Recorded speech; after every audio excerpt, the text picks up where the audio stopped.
Investments और trading किसको पसंद नहीं है, but do you know 60% of active investors already have their physical shares. In 80s और 90s के टाइम पे लोग जब ट्रेडिंग करते थे, इन्वेस्टमेंट करते थे, वो पेपर वर्क में करते थे, लाइक फिजिकल पेपर वर्क में। If you have seen 1992 scam, उस टाइम पे भी लोग फिजिकल पेपर वर्क में डील करते थे। मतलब लोगों के पास फिजिकल शेयर्स है बट उनको पता नहीं है, या तो उनके पास है बट उनको पता नहीं प्रोसेस किया है। 90 to 95% लोगों के पास है ना एड्रेस चेंज हो चुके हैं। लाइक वो 80s 90s में जहाँ पे रहते थे, आज वो जगह पे नहीं रहते। Yes, we are going to discuss about how we can revive our investments जो हमारे पेरेंट्स ने इन्वेस्ट किया है और हमको नहीं पता है। अगर नहीं पता है, then Keemti Kagaz is one platform where you can actually go and check if you have any physical shares और not, that too free of cost. Hello everyone, welcome back to another episode of in a swank way. तो अगर आपके पास कागज़ है, पर वो कागज़ कीमती है कि नहीं, वो आपको कीमती कागज़ बताएगा। Yes, definitely. अगर आपके पास कीमती कागज़ नहीं है तो आप कीमती कागज़ पे आके अपने कीमती कागज़ डेफिनेटली ढूंढ सकते हो। Okay guys, so let me introduce you to mister Hitesh Keemti, the founder of कीमती कागज़। तुषार, यू कैन से कीमती हितेश। ओह कीमती हितेश, सो वी हैव कीमती हितेश विद अस। तो Hitesh, just tell me about your journey, like why have you named it Keemti Kagaz? So as you can see कि कीमती कागज़ तो बहुत देसी नाम है और हमारा काम भी देसी ज़माने का है। सो अर्ली इन 80s और 90s के टाइम पे लोग जब ट्रेडिंग करते थे, इन्वेस्टमेंट करते थे, वो पेपर वर्क में करते थे, लाइक फिजिकल पेपर वर्क में। If you have seen 1992 scam, उस टाइम पे भी लोग फिजिकल पेपर वर्क में डील करते थे। लाइक आपने रिलायंस के शेयर्स लिए, विप्रो के शेयर्स लिए, तो पेपर पे लिख के आता था। So we came from physical to in demat era, but we have started our journey. हम लोग ने जो जर्नी स्टार्ट की थी 2014 में स्टार्ट किया था। तो 2014 से लेकर 17 तक काफ़ी सारे फिजिकल शेयर्स की इंक्वायरीज हमारे पास आती थी। Being in a financial market, तो क्लाइंट की क्वेरीज आती रहती और हम फिजिकल टू डिमांड करते थे क्लाइंट की बिहाफ पे, pro bono base. Like was not intentionally कि भाई हम लोग उसको उसमें कुछ कमाना है, वी वर डूइंग इट। 17 में एक केस है हमारे पास जो सॉल्व करने के लिए 3 साल लगा। सो फरवरी 2020 में वो सॉल्व हुआ, जस्ट कोविड के पहले, 1 महीने पहले। अच्छा। एंड देन कोविड का 1-1.5 साल का टाइम, सबको अपना स्पेयर टाइम, खुद का टाइम मिला, और वो टाइम पे फिर हम लोग ने फाइनल किया कि लोगों के पास फिजिकल शेयर्स है बट उनको पता नहीं है, या तो उनके पास है बट उनको पता नहीं प्रोसेस किया है जी। तो फिर वो हम लोग ने कीमती कागज़ की जर्नी स्टार्ट की। अच्छा, तो आप लोगों को उनके खोए हुए शेयर्स वापस दिलाते हो? Yes, right. Okay Hitesh, tell me one thing, इसमें तो बहुत सारा मैनुअल वर्क है, right? Because it like you know you have to deal with lot of paper work. तो अभी भी डीमैट के ज़माने में ये सब फिजिकल कॉपीज़ का क्या है? लाइक फिजिकल अभी भी क्यों है, इसके बहुत सारे वेरियस रीज़न है कि फर्स्ट ऑफ ऑल जो हम लोग ने ऑब्जर्व किया इतने सालों में कि 90 to 95% लोगों के पास है ना एड्रेस चेंज हो चुके हैं। राइट। लाइक वो 80s 90s में जहाँ पे रहते थे, आज वो जगह पे नहीं रहते। बराबर। और कंपनी के रिकॉर्ड्स में अभी भी वही एड्रेस है जो उन्होंने इनिशियली जब फिजिकल सर्टिफिकेट थे वो टाइम के एड्रेस थे। तो कंपनी कम्युनिकेशन भेजती है बट वो कम्युनिकेशन रिटर्न चले जाता है, बिकॉज वो जगह पे वो लोग नहीं रहते। तो जब तक इन्वेस्टर तक इन्फॉर्मेशन पहुंचती नहीं है, तब तक उनको पता नहीं चलेगा तुम्हारे पास फिजिकल शेयर्स है कि नहीं। तो अभी भी वो रीज़न से फिजिकल शेयर्स है। सेकेंड रीज़न इज लाइक कि लोगों के नाम चेंज है। तो उस जमाने में ना जब भी IPO आता था, तो IPO पे आप वेरियस नाम से IPO अप्लाई कर सकते थे। फॉर एग्जाम्पल तुषार मिस्त्री, टी मिस्त्री, तुषार M, आप वैसे भी प्रेफर कर सकते थे IPO अप्लाई करने के लिए।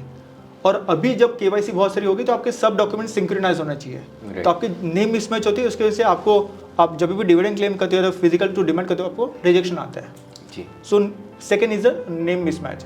Third is a foremost 99% of the case में सबके सिग्नेचर मिसमैच होते ही है। आपके खुद के 5 साल पहले की सिग्नेचर और अभी के सिग्नेचर वेरिएशन आएगी। राइट। तो मान लो कि आपने जब 30 साल पहले जब सर्टिफिकेट लिया था, आपकी वो सिग्नेचर और अभी सिग्नेचर मिसमैच आएगी, तो उस रीज़न से भी मिसमैच हो जाती है और फिजिकल में अभी भी रह जाते हैं। Fourth most reason is like certificate गुम जाना। जब आप एक जगह से दूसरी जगह पे शिफ्ट करते हो तो आपके सर्टिफिकेट जो होते हैं वो भूल जाते हैं या तो फिर गुम जाते हैं कहीं पे। एक बार आपके पास सर्टिफिकेट मिसमैच हो गया तो आपके पास कोई प्रूफ नहीं है, और उस ज़माने में भी जेरोक्स नहीं होते थे, रिसेंटली बहुत लेटली जेरोक्स आए, तो आपके पास प्रूफ भी नहीं होल्डिंग का, देन यू लाइक हैंडीकैप, आप कुछ नहीं कर सकते, आपके पास कोई प्रूफ ही नहीं है। So this is the various reason जिसके वजह से फिजिकल शेयर्स अभी भी फिजिकल में है। अच्छा, बट अभी मुझे बताओ कि समझो अगर नाम चेंज हो गया, लोकेशन चेंज हो गया, या फिर मतलब बोलते हैं ना डॉक्यूमेंट्स में कुछ मिसमैच है, तो फिर how Keemti Kagaz is helping people to get it sorted? Very good question. So यही एक टाइम था, just like I said you, कि कोविड के टाइम पे, जहाँ पे हम लोग ने रिसर्च करने की कोशिश की कि कितने लोगों के पास अभी भी फिजिकल शेयर्स है। ओके। एंड देन वो सारी चीज़ हम लोग ने एक सिंक्रोनाइज वे में वेबसाइट पे हम लोग ने रखा हुआ है। बहुत ईजीएस्ट वे में हम लोग ने रखा हुआ है, जहाँ पे आप जाके आपका फर्स्ट नेम, लास्ट नेम और लोकेशन, ओके, आप तीन कॉम्बिनेशन दिया हुआ है, तीनों में से एक भी कॉम्बिनेशन में आपको आप सर्च करना चाहो आपको डिटेल्स मिल जाती हैं। सो आपको सिर्फ डिटेल्स फाइंड आउट करना है, वेरीफाई हम करते हैं, देन कंपनी करती है, एंड देन आरटीआई करते हैं, एंड देन आईपीएफ में अगर जाता है तो वो करते हैं। सो वेरिफिकेशन प्रोसेस काफ़ी लंबा है, बट वेबसाइट पे आप इजीली फाइंड आउट कर सकते हैं। बट अगर समझो मुझे मिल भी गया, समझो मेरे मतलब बोले ना मेरे फैमिली में किसी ने भी शेयर्स लिए थे पहले के टाइम पे, बट वो मेरे ही है या नहीं, वो कैसे वैलिडेट होगा? उसके दो मेनली दो रीज़न तो आपको बहुत इजीली मिल सकते हैं। एक तो एड्रेस, कि आपका वो एड्रेस है कि नहीं। आपको जब भी वो प्रोसेस करता है तो आपको पुराना एड्रेस का आपको प्रूफ देना होता है। ओके, ठीक है। सेकंड इज़ लाइक जब भी प्रोसेस होता है तो उसमें फादर नेम या तो फिर हस्बैंड नेम मेंशन होता है, तो वो भी हमको वेरीफाई करना होता है। थर्ड, बहुत बार केस में जस्ट लाइक हम लोग ने जो वेबसाइट पे है वो फर्स्ट होल्डर की डिटेल्स है, तो बहुत बार सर्टिफिकेट्स में ना हम लोग वो टाइम पे 2 होल्डर, 3 होल्डर, 4 होल्डर तक भी डिटेल्स रहती है। तो अगर सपोज फर्स्ट होल्डर की डिटेल्स अवेलेबल है, सेकंड और थर्ड की होल्डर आपको डिटेल्स देनी पड़ती है। ओके। तो ये 3 क्राइटेरिया डेफिनेटली रहती है। इसको जब हम लोग फुलफिल कर दे तभी अपना प्रोसेस आगे बढ़ता है। Okay, but in India late से अभी शादी होने के बाद सबके नाम चेंज हो जाते हैं, और if you go back to 2 और 3 जनरेशंस बैक, राइट, तो फिर अगर बोलते हैं ना multiple times if name has been change, तो फिर उसको कैसे रिकवर करेंगे फिर? ये जनरली फीमेल के केसेस में बहुत बार हम Right. लोग देखते हैं। तो फीमेल के केसेस में जब उनके कुछ ओल्ड डॉक्यूमेंट्स होते हैं, फॉर एग्जांपल आप स्कूल सर्टिफिकेट्स प्रेफर कर लो, रेशन कार्ड में नाम होता है, आपकी मार्कशीट होती है, तो ओल्ड सिग्नेचर का कुछ प्रूफ रहता है, उसके मैरिज सर्टिफिकेट, सपोज मैरिज में जो हम लोग प्रीवियस नाम और न्यू नेम वो होता है, और गैजेट, ये 2 to 3 डॉक्यूमेंट्स है जिसके बेसिस पे हम लोग प्रोसेस आगे डेफिनेटली कर सकते हैं। ओके, तो मुझे बताओ इसकी जब शुरुआत हुई तो आप लोगों तक पहुँचे थे कि लोग आपके पास आए थे? इनिशियली हम लोग ने बहुत रीच आउट किया है। आई कैन से कीमती कागज़ पूरी टीम ने मुंबई में 2000 होम्स रीच आउट किया है, 2000 घर door to door we have visited. और इनफैक्ट हम लोग ने वो तभी कीमती कागज़ नाम भी नहीं प्रेफर किया। हम लोग ने ये सोचा था कि लोगों तक रीच आउट करते जिनके पास अच्छी वैल्यू है। और आप मान के चलो कि लोगों के पास पैसा बहुत है, बट लोगों को पैसा है वो नहीं पता है। अप्रोक्सीमेटली 2023 के डेटा के हिसाब से आईपीएफ का जो डेटा है उसमें 25,000 करोड़ अमाउंट अभी भी अनक्लेम है। आईपीएफ में कब जाता है? जब 7 साल डिविडेंड अनक्लेम होता था।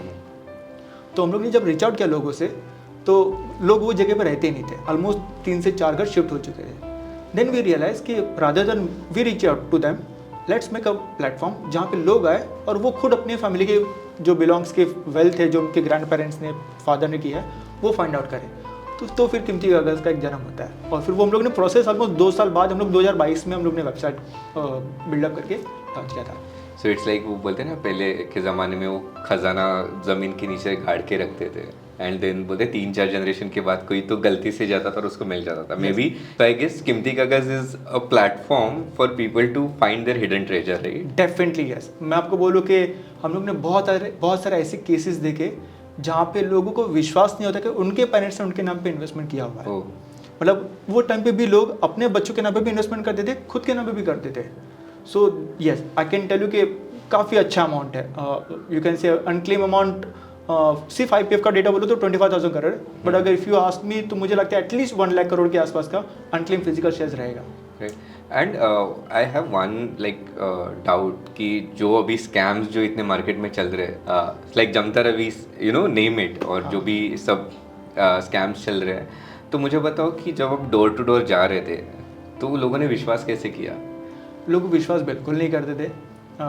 दे थिंक अस कि वी आर लाइक कि हम लोग वो रिकवरी वाले बंदे हैं, कि यार आप 20-30 साल बाद आ रहे हो वो पर्सन को पूछने के लिए जो यहाँ पे रहता नहीं है, सो यू मस्ट भी उसके पास से आपको कुछ पैसा लेना होगा या फिर आपको कुछ रिकवरी करनी। लोगों को बिलीव नहीं होता कि पैसा मिलने भी वाला है। हाँ। सो अब जब और सबसे बड़ा जो सेटबैक हमारे लिए बोल सकते हैं आप, सिक्योरिटी गार्ड ही हमको आगे बढ़ने नहीं देता है। सो ही वाज लाइक कि भाई ये पर्सन अभी यहाँ पे रहता नहीं है, आपको किस बात की ज़रूरत है। और जब भी हम किसी से भी अप्रोच भी एटलीस्ट घर तक पहुँच जाते थे, हम लोग डोर से एटलीस्ट 5 to 6 फुट दूर खड़े रह के फिर बात कर देते, एटलीस्ट उनको थ्रेट ना लगे कि भाई कुछ ऐसा इंसिडेंस है जहाँ पे कुछ ऐसा कुछ बोलते हैं ना, यू एक्सपीरियंस समथिंग डिफरेंट? मेरे एक्सपीरियंस में तो बहुत कम आया, बट हाँ मेरी टीम के पास काफ़ी एक्सपीरियंस है। जनरली लोग पर्सन का अपीयरेंस देख के भी जज कर लेते हैं कि भाई ये पर्सन के साथ बात करने लायक है कि नहीं। मेरे साथ एक डेफिनेटली हुआ था, एक मोहतरमा के वहाँ पे मैंने रीच आउट किया था, एंड उनके पास कुछ 4000 सिप्ला थे। ओके।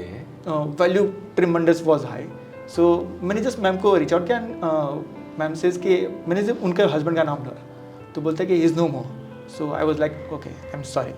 सो कि आपका काम क्या है? मैंने मैम उनके पास फिजिकल शेयर्स है सिप्ला के, सो माइट भी आपको अवेयरनेस रहेगी। बोलते हैं नहीं मुझे नहीं पता। तो मैंने मैम आप प्रोसेस कर सकते हैं। नहीं मुझे कुछ नहीं करना है। एंड देन उसने दरवाज़ा बंद कर दिया, एंड देन मैं फिर नीचे आ गया, मैंने सिक्योरिटी गार्ड से बात किया। तो ही सेड कि वो बैंकर है एंड उसको अभी फ़िलहाल कोई एज अ फाइनेंशियली कुछ है नहीं करके। सो ऐसे ओके, बट उनको एटलीस्ट मैसेज पास ऑन कर देना। बोलते वो किसी से बात नहीं करती, वो अपने आप में ही रहती है। So this was a incidence के बाद जहाँ पे वेल सेटल लोग हैं ना, उनको ये चीज़ नहीं करनी है। और एक केस मैं आपको बोलूँ कि जिनके फैमिली के पास रिलायंस के शेयर्स थे, मैंने उनको बोला एड्रेस पे वो रहते भी थे। ही सेज कि मुझे पता है, अगर होता भी फिर भी मैं नहीं करता, अगर नहीं भी पता फिर भी मुझे नहीं करता। मुझे इस पर्टिकुलर चीज़ से डर जाते प्रीफर नहीं करते कि मैं अपनी फाइनेंशियल कंडीशंस या तो फाइनेंशियल स्टेटमेंट्स आपको कि मैं शेयर करूँ। Right. So tell me 3 things that people should trust you. First is a foremost is your address. आपको अगर कीमती कागज़ पे दिखता है, क्योंकि हमें नहीं पता आपका 30 साल पुराना एड्रेस क्या था। तो जब आपको अपना एड्रेस दिखता है, सो आपको वो पता आपकी रियलिटी क्या है 30 साल पहले, मुझे तो नहीं पता। सेकेंड इज योर डिटेल्स, आपकी जो फादर की डिटेल्स है, नेम सरनेम है वो। और थर्ड, जो कीमती कागज़ के साथ एक नाम एसोसिएट है डिफाइनेज करके, okay, they are very good known for trust factor. जो डिफाइनेज ने हमारी कीमती कागज़ की वेबसाइट बिल्डअप की है, they are known for that trust only. So these are the 3 factors you can consider. Let's say I have trusted you. Then what's the procedure? How do you help people to revive their investments? So basically depend upon the difficulty of the case. Exactly case उनका कहाँ पे है. So for example, holder alive है, तो first we have to check कि उनके पास जो certificates है वो recent certificate से पुराने हैं. अमूमन केस में सर्टिफिकेट जब भी क्लाइंट्स लेके आते हैं वो पुराने ही होते हैं. Okay. तो बहुत बार उसमें बोनस स्प्लिट्स होते हैं, तो वो रिसेंट सर्टिफिकेट उनके पास नहीं होते हैं। तो in that scenario we have to go for a duplicate certification. Okay. तो पुराने और नए हमको अप्लाई करने होते हैं, एंड देन सारे एक साथ आपको डिमेट में मिलते हैं। Okay, and what is the duration of this entire process? See again will depend upon the case to case. So for duplication अगर आप मांगे चलते हो तो 3 months to 9 months आप कंसिडर करते हो कि वो इजीली हो सकता है। अनदर केस कैन बी कि सर्टिफिकेट्स है उनके पास, होल्डर भी है, फर्स्ट होल्डर सेकंड होल्डर भी है, बट थर्ड होल्डर नहीं है। सो एक होल्डर का नाम निकालना होगा, बाकी 2 होल्डर के नाम पे प्रोसेस जाएगा। ओके। सो ये ट्रांसमिशन केस हो गया। और एक केस हो सकता है कि जहाँ पे क्लाइंट के पास सर्टिफिकेट्स है बट होल्डर नहीं है। मान लो कि पापा के नाम पे सर्टिफिकेट्स है, वो लेके आए, बट अपने पिताजी के नाम पे। अगर उसमें भी 2 चीज़ बनती है, अगर वैल्यू 2 लाख से ऊपर है तो प्रोसेस अलग है, वैल्यू 5 लाख से ऊपर है तो प्रोसेस अलग है, वैल्यू 2 लाख से नीचे तो प्रोसेस अलग है। ओके। सो जहाँ पे वैल्यू पर सर्टिफिकेट पर फोलियो 5 लाख से ऊपर है, उस केस में बाय डिफॉल्ट सक्सेशन सर्टिफिकेट की रिक्वायरमेंट आती है। तो उसमें आपको लॉयर के पास जाना होता है कि भाई मुझे ये सक्सेशन सर्टिफिकेट बनाना है। तो उसमें टाइम ज़्यादा जाता है। उसमें अगर आप सक्सेशन हो प्लस IPF हो, आप मान के चलो कम से कम 2 से 3 साल का टाइम जाएगा to the complete the process. So will depend upon case to case कि उसका केस क्या है। Okay, so tell me, in what conditions you cannot revive your investments? Very good question. उस कंडीशंस में जहाँ पे क्लाइंट के पास फुलफिल डॉक्यूमेंट्स नहीं होते हैं। Okay. सो मान लीजिए कि बाबूराव, एक सिंपल एग्जांपल ले लेते हैं, बाबूराव करके, तो उसके नाम पे उसने सर्टिफिकेट लिया था। तो होता क्या था ना, 80s 90s में लोग IPO अप्लाई करने के लिए किसी के नाम पे भी अप्लाई कर लेते थे। अच्छा। उस टाइम पे प्रूफ की रिक्वायरमेंट नहीं थी। You name it, you can by the shares on a name. After certain years वो अगर नाम का इंसान ही नहीं है तो आप डॉक्यूमेंटेशन प्रूफ कैसे करोगे? उस केस में रिवाइव बिल्कुल नहीं कर सकते। तो बाबूराव को पैसे नहीं मिलेंगे। बाबूराव को पैसे नहीं मिलेंगे। सो बेनामी बोलते हैं इसको, जिसके नाम पे अगर सर्टिफिकेट से वो नाम का इंसान नहीं है तो आप सर्टिफिकेट नहीं ला सकते। And there is no other condition that you can. नहीं, बाकी everything we can go for it, definitely yes. Okay. अच्छा, और एक चीज़ था मेरे माइंड में, like what is this IPF? IPF is like Investor Education Protection Fund. Okay. So ये establish हुआ था ईयर 2000 में, बट इम्प्लीमेंट 2017 में हुआ था। इसका मेन मोटो था कि अगर इन्वेस्टर का अगर अमाउंट वो क्लेम नहीं कर रहा है, जो डिविडेंड अमाउंट है वो क्लेम नहीं कर रहा है, तो डिविडेंड अमाउंट और शेयर्स दोनों गवर्नमेंट के पास चले जाएंगे। Okay. और सेफ रहेगी वहाँ पे। So when ever if client is not claiming dividend for consecutive 7 years, ठीक है, उस केसेस में आपके डिविडेंड और शेयर्स दोनों गवर्नमेंट के पास चले गए, आपको देन गवर्नमेंट के पास से रिट्राइव करना होता है। Okay. So that doesn't mean कि आपके पास वो शेयर्स नहीं मिलने वाले करके, हाँ प्रोसेस लंबा है, डिफिकल्ट है, that's the only thing. Okay, Hitesh, now coming back to the main topic, like who all can claim their investments? So will depend upon the certificate किसके नाम पे, फर्स्ट ऑफ ऑल वो चीज़ identify करनी होती है। For example मान लीजिए कि फादर के नाम पे है, तो अगर माता जी अलाइव है तो माता जी कैन क्लेम द शेयर्स, और बच्चों लोग के नाम पे NOC लगेगी। सो चिल्ड्रंस विल गिव NOC और माता जी क्लेम कर सकते हैं। अगर सिंगल होल्डर है तो मान लीजिए कि जब भी सर्टिफिकेट्स में 2 होल्डर है, एक होल्डर अलाइव नहीं है, तो by default first holder will be the Clement. Okay. Irrespective कि उनके फैमिली में कोई अगर चाहता है कि नहीं, बट स्टिल 2 होल्डर है, एक होल्डर नहीं है, सेकंड होल्डर उसको अप्लाई कर सकता है। हमारे पास ऐसे भी केस आए जहाँ पे 3 होल्डर है और तीनों होल्डर अलाइव नहीं है। अच्छा। इन दैट सिनेरियो कंपनी और आरटी ये प्रेफर करती है कि जो रिसेंट जिसकी डेथ हुई है उनकी फैमिली क्लेम कर सकती है। Okay. तो वो रिकमेंड है कि फर्स्ट होल्डर है तो फर्स्ट होल्डर की फैमिली क्लेम करेगी। फर्स्ट होल्डर की फॉर एग्जांपल 2000 में डेथ हुई है, सेकंड होल्डर की 2010 में हुई है, थर्ड की 2020 में हुई है, तो जो थर्ड पर्सन होल्डर की डेथ हुई उनकी फैमिली उनको क्लेम कर सकती है। अच्छा। सो डेथ केस में ही सिर्फ क्लेम का क्वेश्चन रेज होता है, बाकी जहाँ पे होल्डर अलाइव हो तो वो बाय डिफॉल्ट उनके नाम पे कर सकते हैं। Okay. And in order to help these people, what are the challenges that you guys face as a company? Documents usually आपको मैं बोलूँ सबसे ज़्यादा दिक्कत हमको एक ही जगह पे आती है, आधार, पैन और जो आपके जो सपोर्टिंग डॉक्यूमेंट्स होते हैं, नाम जो सिस्टम वाइज चाहिए, first name, middle name, last name, वो सिंक्रोनाइज नहीं होता है। एंड सेकेंड जो हम फेस करते हैं वो फैमिली डिस्प्यूट्स। हम लोग ने एक ऐसा ऑब्जर्व किया है कि 50 में से एटलीस्ट 30 to 40 फैमिलीज में इंटरनली फैमिली डिस्प्यूट्स होते हैं। Okay. जिसकी वजह से ये सारे फिजिकल शेयर्स अभी भी अनक्लेम रहते हैं, क्योंकि जब तक वो सॉल्व नहीं करते आप वो प्रोसेस आगे नहीं बढ़ सकते। और डेथ केस में मोस्टली फैमिली डिस्प्यूट्स आते हैं। Right. And in India it is very common, right? या Okay, Hitesh, can you share some common scenarios where people are applying for this reviving the investments? Common I can tell you कि 10 में से 6 से 7 case हमको IPF के ही आते हैं, Okay. कि जहाँ पे लोगों के पास फिजिकल शेयर्स होते हैं बट वो इन्वेस्टर एजुकेशन प्रोटेक्शन फंड में चले जाते हैं। और रेस्ट आर द केसेस जहाँ पे पेरेंट्स के नाम पे बच्चे लोग कभी सब किड्स को उनको मिलते रहेंगे, वो फिर लेके आते हैं। तो उस केस में वो फिर सक्सेशन सर्टिफिकेट की रिक्वायरमेंट आती है, लीगल एड प्रोसेस जाता है, पूरी फैमिली को इन्वॉल्व करना पड़ता है, बिकॉज वैल्यू जहाँ पे अबो 5 लाख होती है वहाँ पे आपको फैमिली को इन्वॉल्व करना होता है। तो पेरेंट्स के केस और IPF के केस, ये 2 केस जनरली हमको देखने मिलते हैं। तो आज तक what was the highest value that you have sold? Ma'am is like 101 year old, जिनके नाम पे फिजिकल शेयर्स है, and she is having 4 CR के physical shares, single company. Okay. और other there are other companies also कि जहाँ पे at least उनके 8-10 कंपनी रहेगी, बट सिंगल कंपनी में ही एक कंपनी में 4 करोड़ है। 4 करोड़ का फिजिकल वैल्यू है। And she is touchwood very cute and very Can good. you check mine? Definitely you can find it. No, I have checked before you come. मेरा नहीं है। Keemti Kagaz is a platform where you can find easiest way and freest way. Yeah. आपको बहुत आपको location wise भी आप find out कर सकते हो। फॉर एग्जाम्पल आप सिर्फ पुणे डालो, जबलपुर डालो, Delhi, you can find it easy. You know what I have done? मैंने ना मेरे सब दोस्तों के नाम डाल के भी चेक कर लिया कि उनके है कि नहीं है। ओके, आप दोस्तों के ज़्यादा दोस्तों के सरनेम प्रेफर करो और उनके पेरेंट्स के नाम प्रेफर करो। Okay.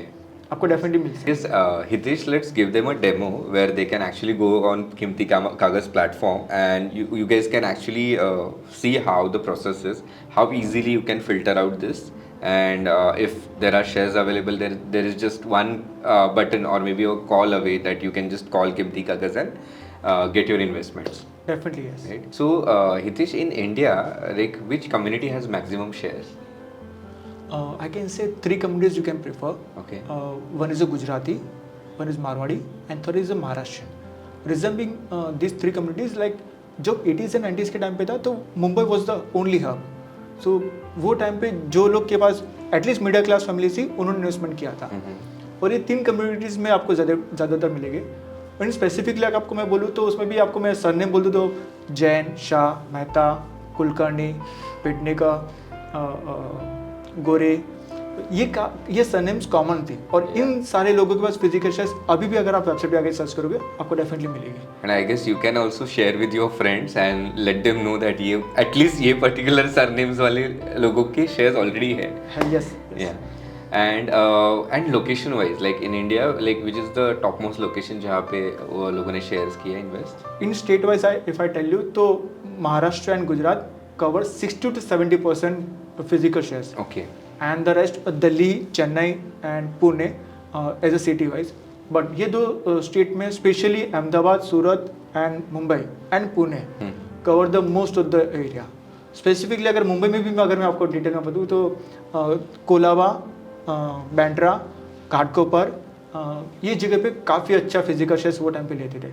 और ये सारे लोग हैं ना शिफ्ट हो चुके हैं. जो कोलाबा में रहते तो वो शिफ्टेड टू बैंड्रा वाले शिफ्ट हो गए अंधेरी, तो बैंड्रा वाले घाटकोपर शिफ्ट हो गए, चेंबूर वाले अगेन शिफ्ट हो गए. तो वो शिफ्टिंग की वजह से वो फिजिकल शेयर्स अभी भी फिजिकल शेयर उनको अवेयरनेस नहीं है. और कुछ पोर्शन यू कैन से कि आउट ऑफ इंडिया शिफ्ट हो चुका है. सो बहुत सारे लोग हैं जो अभी भी आउट ऑफ इंडिया शिफ्ट हो चुके हैं, उनके पास भी फिजिकल शेयर्स है. And one more added thing is like on Keemti Kagaz we have covered 20 countries also. Okay. So उस टाइम पे जो लोग आउट ऑफ इंडिया रहते थे वो एड्रेस पे अभी भी उन्होंने फिजिकल शेयर्स लिए थे.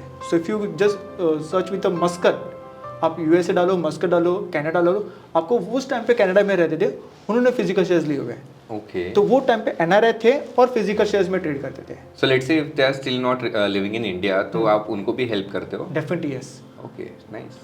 So not only India, we can cater wherever the client is, because सारा प्रोसेस आपको फिजिकली होता है. सो कुरियर बेसिस पे आपको प्रोसेस हम डेफिनेटली करके दे सकते हैं. Okay, great. So normally लोग किसके पास ये क्वेरीज लेके जाते हैं फिजिकल शेयर्स की? सी जब भी एक नॉर्मल लेमैन के पास जब भी ऐसे कुछ कागज़ मिलते हैं तो वो फाइनेंशियल एडवाइज़र या तो फिर अपने चार्टर्ड अकाउंटेंट इन लोग के पास ही अप्रोच करते हैं. So for example in financial adviser you can prefer जो आपका इंश्योरेंस दिखता है, म्यूचुअल फंड्स दिखता है, या फिर स्टॉक ब्रोकिंग में रहते हैं. इनके पास वो जनरली क्वेरीज लेके आते हैं. या तो फिर आपको बेसिक वे में चार्टर्ड अकाउंटेंट के पास. और एक सारे लोग ये पर्टिकुलर चीज़ नहीं करते. रीजन बिंग ये टाइम कंज्यूमिंग है, पेपर एक्टिविटी है, lot of follow-ups involve. So yes I request your viewers कि जितनी भी चार्टर्ड अकाउंटेंट्स, फाइनेंशियल एडवाइजर है उनके लिए ये इन्फॉर्मेशन डेफिनेटली हेल्पफुल रहेगी. या तो फिर ये वेबसाइट भी उनके लिए काफ़ी हेल्पफुल रहेगी. उनके क्लाइंट्स को जो फिजिकल शेयर्स अनक्लेम है आप डेफिनेटली ढूंढ. एक्चुअली CAs और जो भी आपके फाइनेंशियल डिसीजंस में आपको हेल्प करते हैं, I think these all are people who can actually use Keemti Kagaz platform and make their clients aware about it. Yes. Yeah. Yes. And one more thing, like Hitesh, like why did you choose this platform as a medium to reach out to your masses? यार honestly speaking आपको मैं बोलूँ ना कि if you suppose you travel, ठीक है, during travel अगर आपका वॉलेट अगर आपके पास कहीं पे गुम हो जाता है, so what you will feel? Of course, I'll be very anxious, nervous, and panic. ठीक है, क्योंकि उसको आपके डॉक्यूमेंट्स भी है प्लस कैश भी है. Right. सो मान लीजिए कि किसी के फिजिकल शेयर्स गुम गए थे, उनको पता नहीं है, ठीक है, अगर उनको वो चीज़ मिल जाती है, so the amount of happiness they will feel ना the same kind of happiness we feel, because जब उनका काम होता है तब हमारा काम होता है. Right. So whenever they will get the physical shares in demat we will get our rewards. So इसलिए एक चीज़ अच्छी लगती है. और हम लोग ने ड्यूरिंग द प्रोसेस जब हम फाइंड आउट कर थे, बहुत सारे लोगों की जब फिजिकल टू डिमैट हो गए तो वो जो स्माइल या तो फिर जो हैप्पीनेस थी वो हमको बहुत ज़्यादा सुकून देती थी. तो फिर हम लोग ने ये पर्टिकुलर चीज़ में आगे बढ़ने की कोशिश की है. Hitesh, tell me one thing. Like, why did you choose podcast to reach out to people? सी अगर मैं पेपर में एडवर्टाइजमेंट दूँ या तो फिर आप यू हियर फ्रॉम समवन, ठीक है, किसी से आप सुनते हो, सो आपको पता नहीं कि एग्जैक्टली फेस क्या है या तो फिर ये सच में है या नहीं है.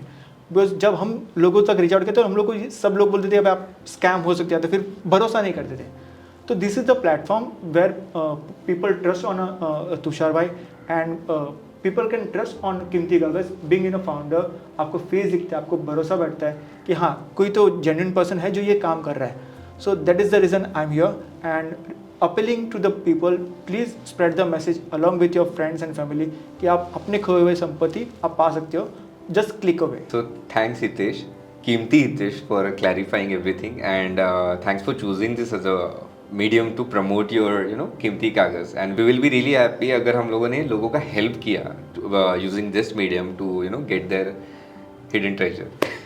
My pleasure, and thanks for trusting me कि आपने मुझे मौका दिया to reach out to people कि लोगों तक ये information पहुँचे कि आपके पास अभी भी physical shares है वो आप ढूंढ सकते हो. So Hitesh, thanks for all the information, but we also have this point of view segment where we come up with different perspective. I want to understand the most complicated cases that you solved so far. So most complicated case. So recently case हमारे पास आया है जहाँ पे holder is the male holder and joint holder उनकी wife है जिनके साथ उनका डिवोर्स हो चुका है. Okay. और वाइफ ने सेकंड शादी कर ली है, होल्डर ने भी सेकंड शादी कर ली है, जबकि फर्स्ट होल्डर जो मेल है उनके नाम में यूजुअली चेंज नहीं होता, बट जो उनकी वाइफ है उनका नाम चेंज हुआ है. तो पैन कार्ड पे उनका नया सरनेम है आफ्टर शादी वाला, डॉक्यूमेंट्स में उनके पास बिफोर मैरिज जो उनके तो वो हुआ है. तो ये इसमें नेम कॉम्प्लिकेशन ज़्यादा है. So in that scenario we will require more documents. So this is a complicated case. As of now we are doing the work. Second case is जहाँ पे होल्डर की एज 101 है, तो उस केस में signature is a difficult thing. एक normally 50-60 as के इंसान के लिए सिग्नेचर करना ईजी होता है, बट 101 की एज पे सिग्नेचर चेंज होती है. So that is a difficult case for us, but we have completed the process itself. Glad to know that you are helping them, और it's a struggle, right? जो पहले बहुत मना कर रहे थे, and then getting them on board and getting all these things, complications, sorted for them. It's really a good thing. Yes. Yeah, thanks for sharing such scenarios, and I think we also have some testimonials for you guys so that you can actually read through or maybe listen to whatever his clients wants to talk about him or his work. तो आप देखो और आप please अपने दोस्तों को, आपके family में, या तो खुद के भी शेयर जाके कीमती कागज़ की वेबसाइट पे देख सकते हो. Thank you Tushar for inviting me and to reach out to your family, your Swank family, कि उनकी फैमिली के पास भी अगर फिजिकल शेयर्स हो तो आप ढूंढ सकते हो. Thanks for inviting me. Thank you so much. Good morning. I am Subhash Pednekar. I am a structural engineer. I approached Hitesh Kawani for converting my physical shares into Demat account. He helped me in converting them. The process went so smoothly. Whatever correspondence I have received from the companies, Hitesh responded to it immediately, and most of my shares are now converted into Demat account. I'll definitely recommend him to my relatives, friends for his services. Thank you, Hitesh. Hi, myself Nitesh Chopra. I have given some transmission work to Keemti Kagaz people. They have done excellent job. उन्होंने जो भी काम था समय पर पूरा किया. लगभग जो काम जितने टाइम बताया गया था कि अप्रॉक्सीमेट इतना टाइम लगेगा, उतने टाइम में काम पूरा भी हो गया उनका. और these guys are very cooperative and the charges are very reasonable. Hi, I just wanted to tell you guys that I have been doing work with Keemti Kagaz in connection with the transfer of my Hindustan Lever shares that were in my mother's name, and the company has been very helpful. Purva, their executive, has been more than helpful. They're a company that does this work very professionally, handles documentation and anything and everything required very, very professionally. I would strongly recommend that if anyone has any documentation to be handled with relation to shares or anything pertaining in and around that, should go ahead and work with them. They're very good and professional with their work.